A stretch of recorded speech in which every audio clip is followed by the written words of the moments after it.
तेनालीरामा की कहानियाँ। सुनहरा पौधा।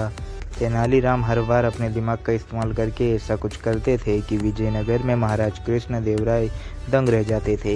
इस बार उन्होंने एक तरकीब से राजा को अपने फैसले पर दोबारा विचार करने को मजबूर कर दिया। हुआ यूँ कि एक बार राजा कृष्णदेवराय किसी काम के चलने कश्मीर चले गए। वहाँ उन्हें एक सुनहरे रंग का खिलने वाला फूल दिखा। वो फूल महाराज को इतना पसंद आया कि वो अपने राज्य विजयनगर लौटते समय उसका एक पौधा अपने साथ लेकर आए गए।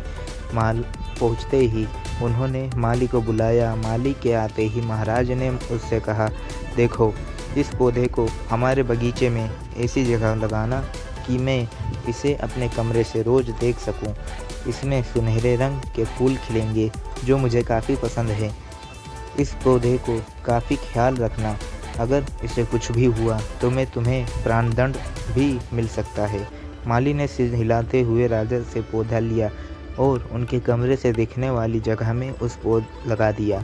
दिन रात माली उस फूल को खूब ख्याल रखता था।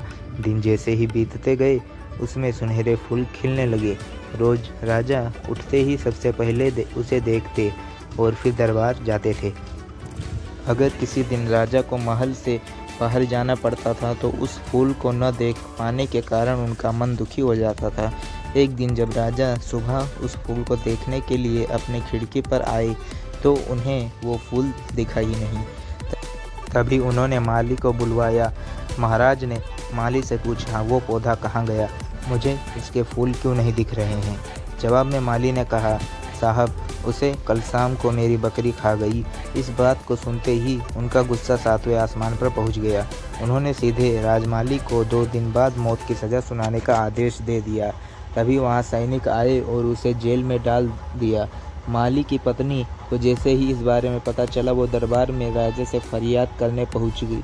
गुस्से में महाराज ने उसकी एक बात भी न सुनी। रोते रोते वो दरबार से जाने लगी। तभी एक व्यक्ति ने उसे तेनालीराम से मिलने की सलाह दी। रोते हुए माली की पत्नी ने तेनालीराम को अपने पति को मिली मौत की सज़ा और उस सुनहरे फूल के बारे में बताया। की सारी बात सुनकर तेनालीराम ने उसे समझा बुझाकर घर भेज दिया। अगले दिन गुस्से में माली की पत्नी उस सुनहरा फूल खाने वाली बकरी को चौराहे में ले जाकर डंडे से पीटने लगती है।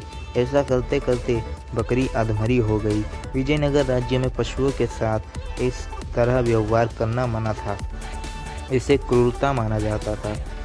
इसलिए कुछ लोगों ने माली की पत्नी की इस हरकत की शिकायत नगर कोतवाल को कर दी।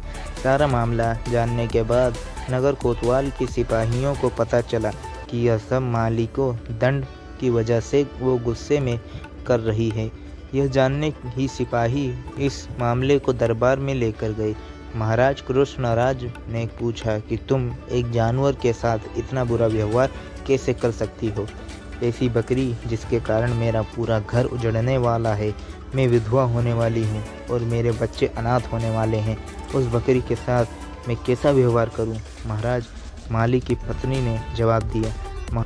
राजा कृष्णराज ने कहा, तुम्हारी बात का मतलब मैं समझ नहीं पाया। ये बेजुबान जानवर तुम्हारा घर कैसे उजाड़ सकता है? उसने बताया, साहब, यह वही बकरी है जिसने आपके सुनहरे पौधे को खा लिया था। इसकी वजह से आपने मेरे पति को मौत की सज़ा सुना दी है। गलती तो इस बकरी की थी, लेकिन सज़ा मेरे पति को मिल रही है। सज़ा असल में इस बकरी को मिलनी चाहिए, इसलिए मैं इसे डंडे से पीट रही हूँ। अब महाराज को यह बात समझ में आ गई। गलती माली की नहीं बल्कि बकरी की थी। यह समझते ही उन्होंने माली की पत्नी से पूछा कि तुम्हारे पास इतनी बुद्धि कैसे आई कि इस तरह मेरी गलती के बारे में समझा सको?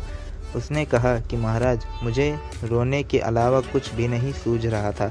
यह सब मुझे पंडित तेनालीराम जी से समझाया है। एक बार फिर राजकृष्ण राय को तेनालीराम पर गर्व महसूस हुआ और उन्होंने कहा कि तेनालीराम, तुमने मुझे एक बार फिर बड़ी गलती करने से रोक दिया। यह कहते ही महाराज ने मालिक का मृत्युदंड का फैसला वापस लेते हुए उसे जेल से रिहा करने का आदेश दिया। साथ ही तेनालीराम को उनकी बुद्धि के अलावा 50,000 स्वर्ण मुद्राएं उपहार में रूप में दिए। कहानी से सीख, समय से पहले कभी भी हार नहीं माननी चाहिए। कोशिश करने से बड़ी मुसीबत से निपटा जा सकता है। अगर ये कहानी आपको थोड़ा सा भी अच्छा लगा हो तो लाइक करें, शेयर करें, सब्सक्राइब करें हमारी यूट्यूब चैनल AR कहानियाँ।